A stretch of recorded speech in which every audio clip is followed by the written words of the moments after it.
بسم الله الرحمن الرحيم. تبارك الذي بيده الملك وهو على كل شيء قدير. الذي خلق الموت والحياة ليبلوكم أيكم أحسن عملا وهو العزيز الغفور.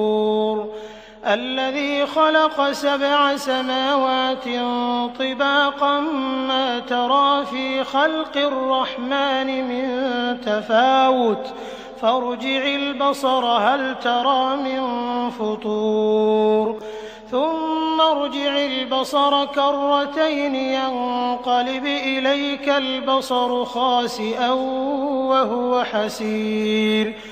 ولقد زينا السماء الدنيا بمصابيح وجعلناها رجوما للشياطين وأعتدنا لهم عذاب السعير. وللذين كفروا بربهم عذاب جهنم وبئس المصير.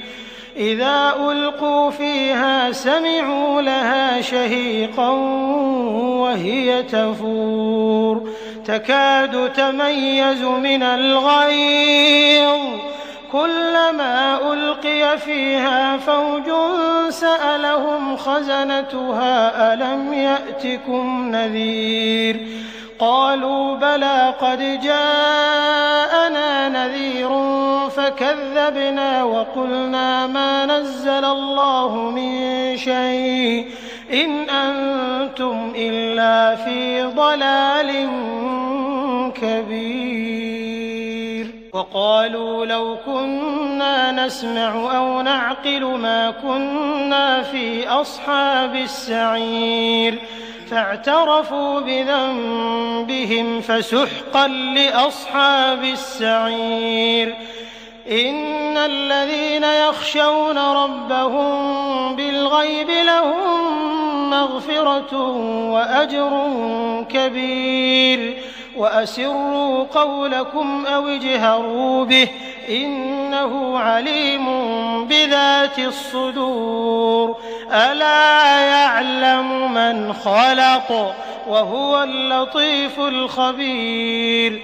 هو الذي جعل لكم الأرض ذلولا فامشوا في مناكبها وكلوا من رزقه وإليه النشور.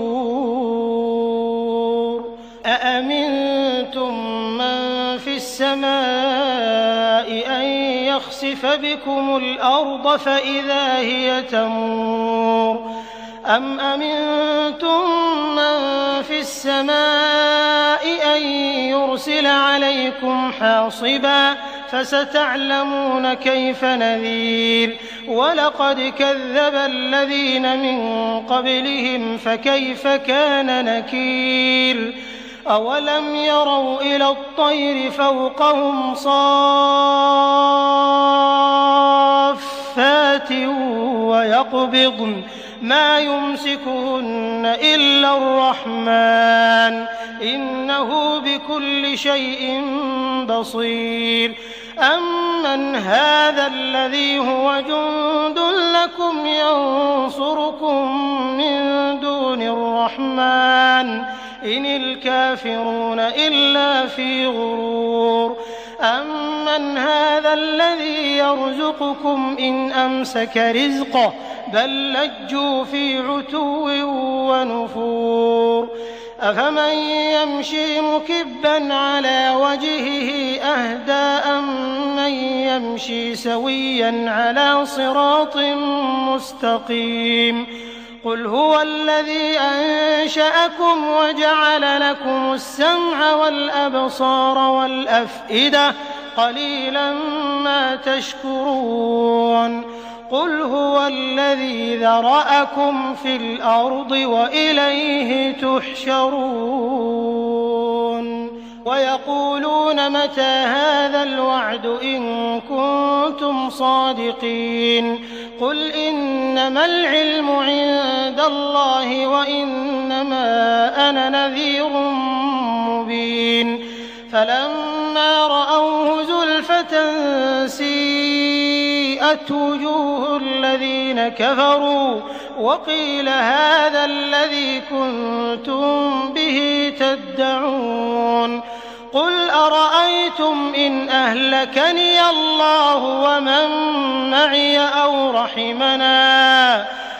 رحمنا فمن يجير الكافرين من عذاب أليم قل هو الرحمن آمنا به وعليه توكلنا فستعلمون من هو في ضلال مبين قل أرأيتم إن أصبح ماؤكم غورا فمن يأتيكم بماء